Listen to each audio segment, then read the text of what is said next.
So today is the second day of Navaratri.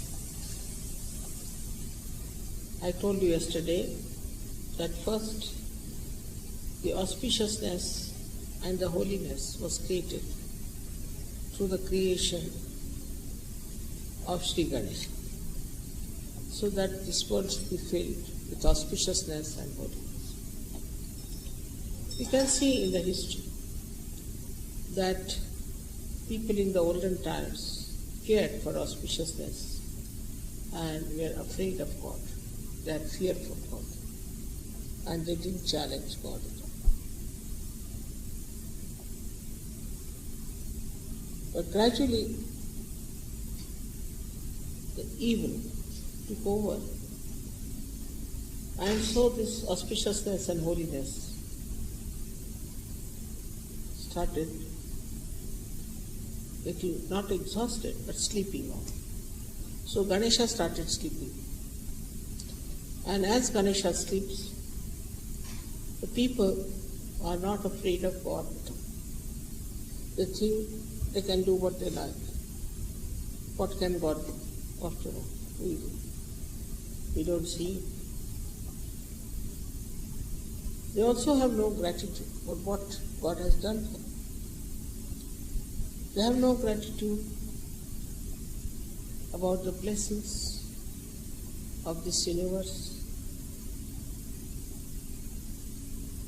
that it was created, all the beauty that God gave. Because they are ignorant, and in ignorance they forget everything.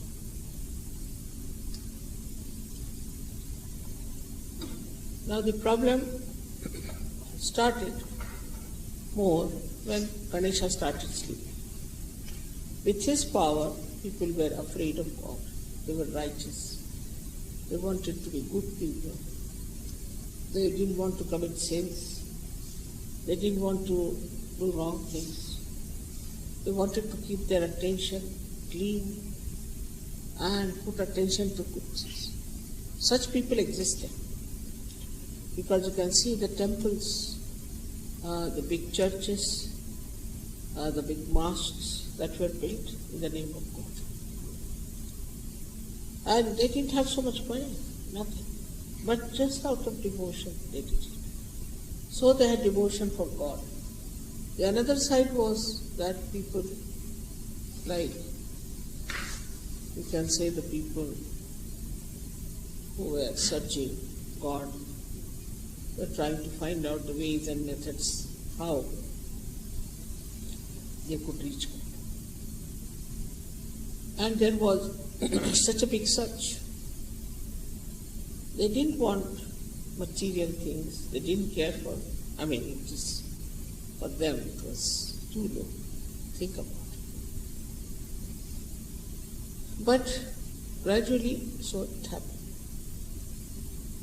that these simple needs of life became very complicated. Then first they had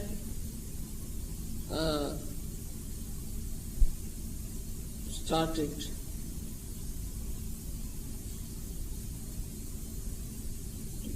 fight with each other. And then when they fight with each other, it was out of selfishness, it was all kind of uncollective temperament that they developed. Maybe food, maybe some material thing.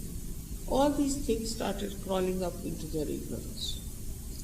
As a result, they became very blind, and gradually they became subhuman,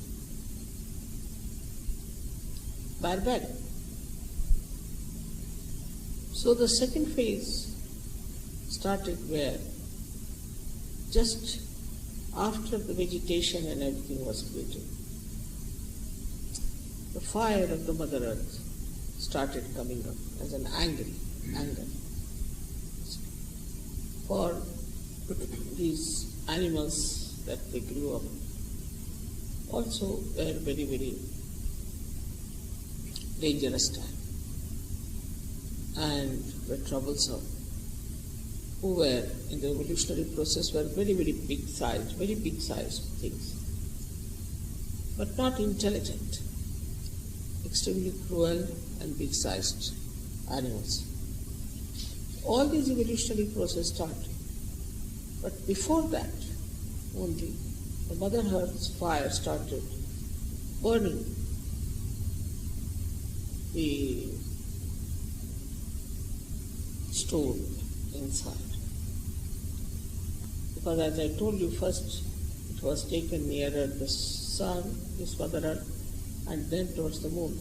So that the upper crust, though it had become cooled down and it had formed ice and then it melted away into water, still the inside the ocean, the Mother Earth was very hot. And that heat started coming out. And when this heat started coming out, it burnt many trees and many stones. It burned. With that burning, carbon was formed.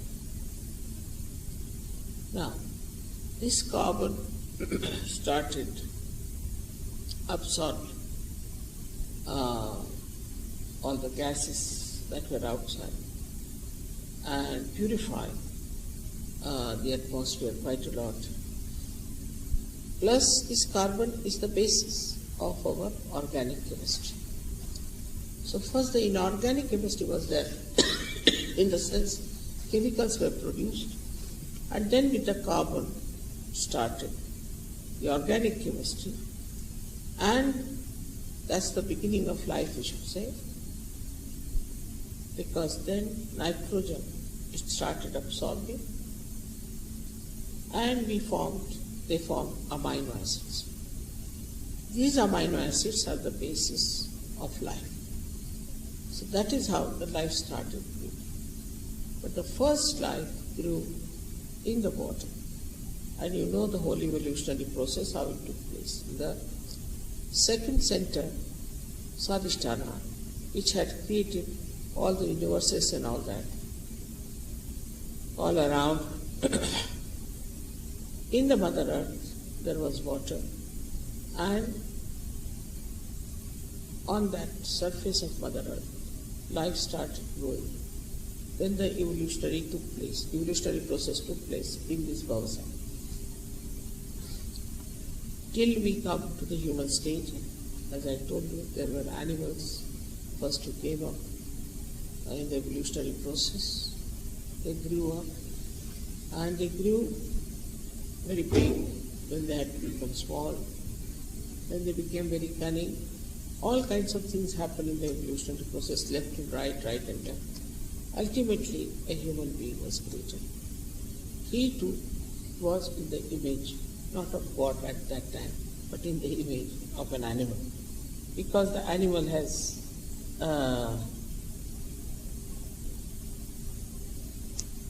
he has come from the animal stage. But God created man into the image of himself. In the sense, out of these barbaric models, we call them half man, half this thing. Like you can say the monkeys becoming man. Then he created something, we can call it as Adam and Eve, people, two models. So this was all done at that time. As you know that Adam and Eve are symbolic, two personalities who wanted to know what is good and what is bad.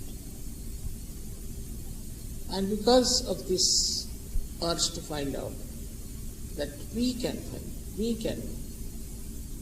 also in the search of God, many people think there's no need to have any advice from any realized soul. We can do it ourselves. What is the need to have Mother tell us anything? We can do it ourselves. So they wanted to do it themselves on their own. So God said, all right, you go ahead. And that's how the circle started, with the search of the truth. And as you know, we are here today enlightened. So then the enlightenment has come ultimately. But one had to go through the desert, the darkness of ignorance, and then come to this stage.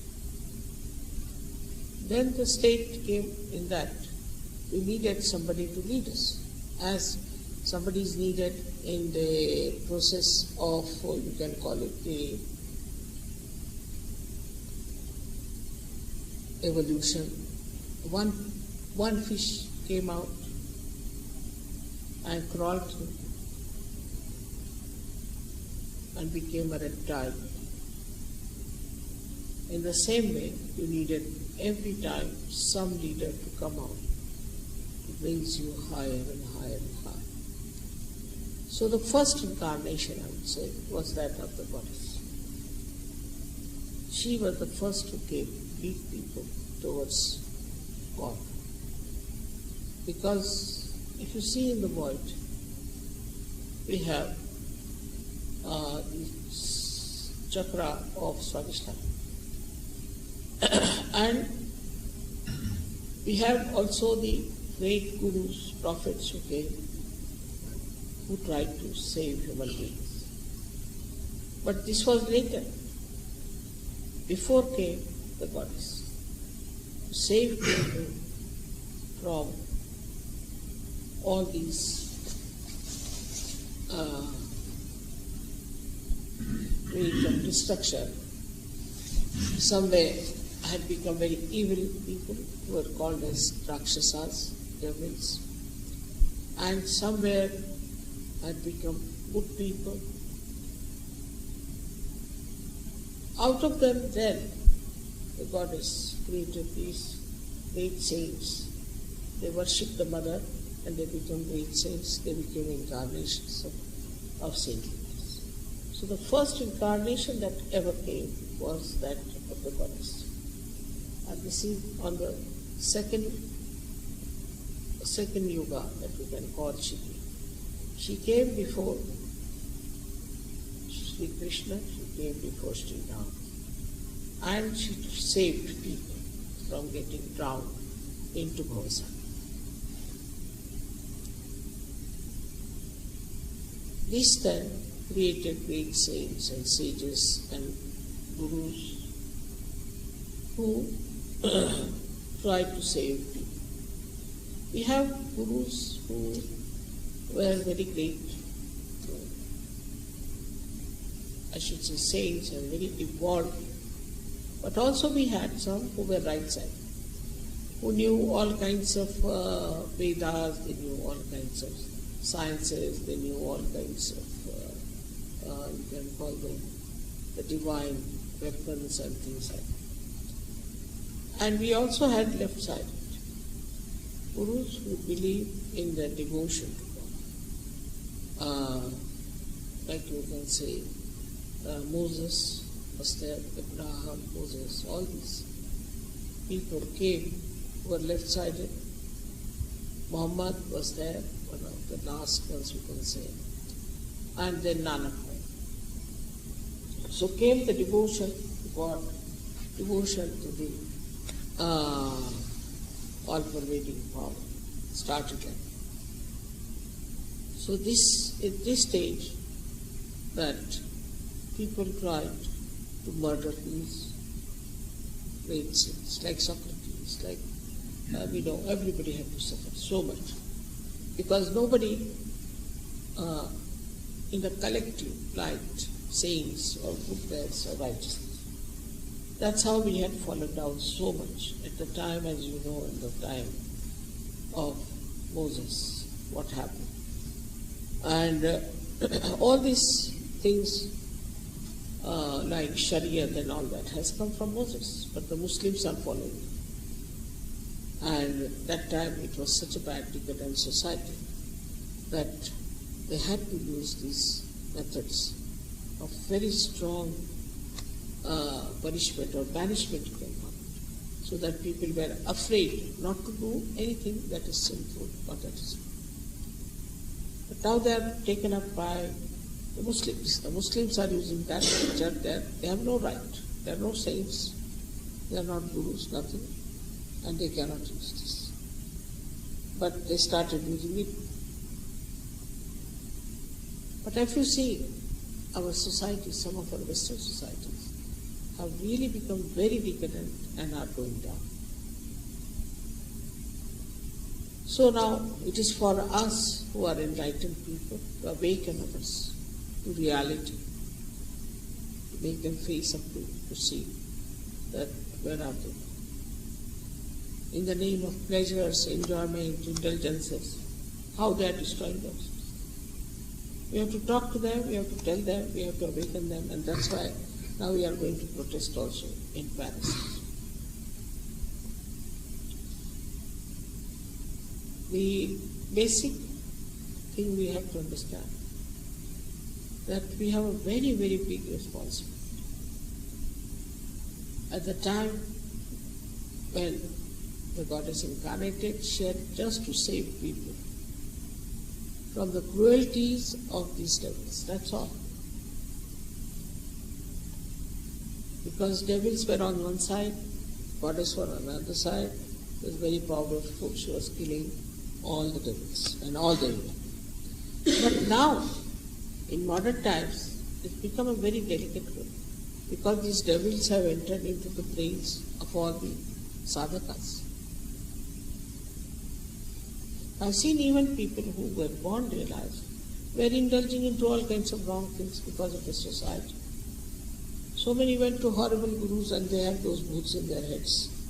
So it's a very intricate operation one has to perform to take out these things. And that lingers on and still it puts doubts in their heads and also curbs your strength to fight it. But as Sahajayogis, you have a tremendous responsibility. And you must try to clear out yourself of all these conditionings, of all these wrong ideas that the society has spread so far. So on one side, the evolution went on. Now, it has gone down. Decadence has started. People are just getting ruined and living with unnatural things, with materialistic things. And people are becoming extremely selfish, also deceitful, not afraid of God. Even the priests, even the churches, even the temples, even the mosque, all these people who are representing God are crooked. They are criminals. They are not afraid of. So the first thing one has to understand that if we are not afraid of God, we cannot work out. Human beings only work under two circumstances. One, either fear, either there should be fear or there should be some temptation. Otherwise nothing can work out. The fear of God is the most important, that we should not do anything that we displease God by anything. We have to be very, very careful on this one. Because first of all, we are complicated personalities. We've got these roots in our heads. We've got these ideas in our head. Like in Germany, when first I think Gregor went there and told them that you can't have licentious life anymore, now you are Sahajayogis. So they said, of course we are Sahajayogis, that doesn't mean we have given up our lives. You have to change. So 300 people went up from Sahajayogis. But then came in Mr. H. They were all back on the scene. So these warnings are coming to us. Thinking too much, dominating others, right-sidedness. Now, first time is leading you to yogi stage. And in this stage, in this disease, outwardly nothing happens, but you start reducing. You become like a reptile. People have to carry you on your back. Just like a reptile, like a fish. Left-sided, you know already, the cancer and all these incurable diseases come from left side. So this onslaught, I would say, such a big attack of the negativity is more felt in Kali Yuga than anywhere before. Because now you have to think as to what is missing in our society, what we have to do about it, and that we have got luckily this Chaitanya with us. How can we help our society? So we have to widen our vision and think about it. It's not this time that only the goddess has to save you from the evil. It's much more than that. She has given you powers. And these powers are to be used. Instead of that, if you are still lurking with all these old things, how can you have the powers? So one of the gurus, we should say one of the last gurus was Muhammad Sahib and then Nanak. And both of them have said one is you must surrender. Islam means surrender. You must surrender. But they don't. I've seen people don't surrender. They still stick on to things. Say, I told people you must put oil. They'll not put oil. Because nobody puts oil, so they are not putting oil. Then they become bald-headed. They come to me, Mother, we've lost all of it. You put on oil. I've told you to put on oil. Why don't you put on oil? They won't, just won't put. Because the rest of the people don't put on oil, you should not. You are not there. You are different. Try to understand. You are not the other people. You are the leaders. And you shouldn't follow them. They should follow you.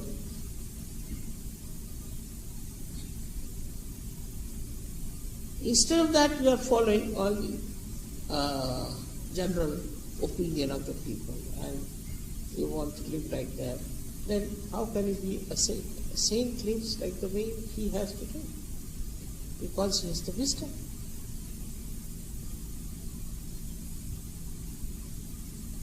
And that is what you have to understand, that all these ideas have gone into our head and it's a very delicate operation for you. Even to tell you something, if I tell something to the ladies, they'll start crying. If I tell something to men, they'll leave suddenly. As if they're obliging me. It's wrong. What you have to do is that God has chosen you to be the leaders of the people. To be the leaders. Do you know you are going to be the leaders? And then how a leader should be? Should be a model. And that's why in the Islam or in Nanaka space is complete surrender. What you surrender is nothing but this ego, this conditioning, this nonsensical ideas. And that you have to surrender. That's very important and surprising how Muhammad Sahib has said that Islam is to surrender. Must be the reason he must be knowing that now ego is going to overpower the left side.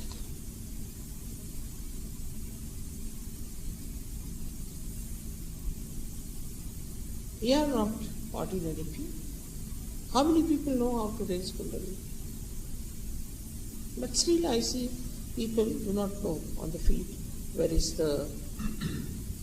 the chakras are there. Simple things they don't know. I don't know what time, where they spend their time, what do they talk. The other day I asked these Indian girls, what are the stones that are for all this? They didn't know. I'm surprised. None of them knew. They are Indians. I thought they should know all that. It's all there. But they don't know. I don't know what they morning till evening they are talking. What do they talk? You should find out. It's all I've said it. It's all in the this thing, what you call this, on the tape. Finished. That's it. This knowledge should be in your brain and the vibration should be in your hearts. So Navaratri is a big preparation. We have to know that the knowledge of Sahajayoga has to come into us. Otherwise, why will people think that you are saints? Nobody is going to believe you that you are saints in your behavior, in your knowledge, in your dealings with others. Everything a Sahajayogi should be something outstanding. When I said you all have to become your own masters, then they use it the other way around. They tell the leader, now we have become our own masters. It's not the way. So first thing is wisdom. Wisdom to understand that we are children. Assume the power. Sometimes I feel as if a beggar is made a king, suppose. Still he doesn't assume his position. Anybody coming, he says, can you give me 1 penny? Though he's a king. Something like that. Now you have become the leaders of the world, all over the world. And this is something to be assumed and felt. It's not ego, it's reality. Because once you know that it is reality, you immediately change yourself. Immediately you will think that, now what are we doing? How much do we know? We have the leaders, the responsibility is ours. If that is understood, you will be surprised that nothing is needed to work out your cleansing. Just automatically it will work. That's my blessing to you. Absolutely. But you must feel that I have to be all right. You have to feel. The situation becomes helpless for me sometimes. If I tell something to somebody, they start crying. Or they run away from surgery. So what am I to do? Should I leave you at the same stage as it is? Now to save you from evil is not the same as to fight Mahishasura or Narakasura, not that. The Narakasura has also gone to your head and Mahishasura has also gone to your head. So the only thing one has to do is to understand there is this one in me. I'll ask that to get out. Once you work it out that way, you are doing Navaratri itself. You have got powers, you have knowledge, you know, you can feel it. Just take out all these conditions. We are something different. We are not ordinary people.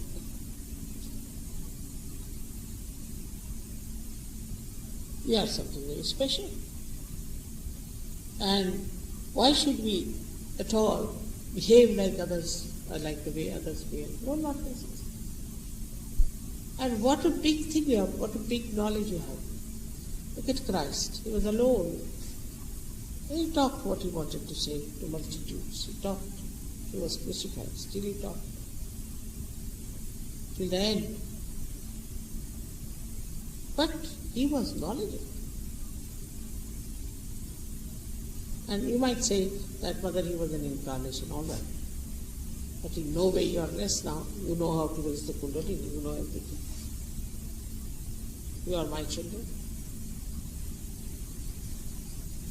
So I would suggest that to develop wisdom, you must meditate and be in the center. So all these things will go away. Just be away from this nonsense. In what atmosphere we live, what we do. It's not important. We have to know that we are something exceptional. All the Ganahas, all the angels are just waiting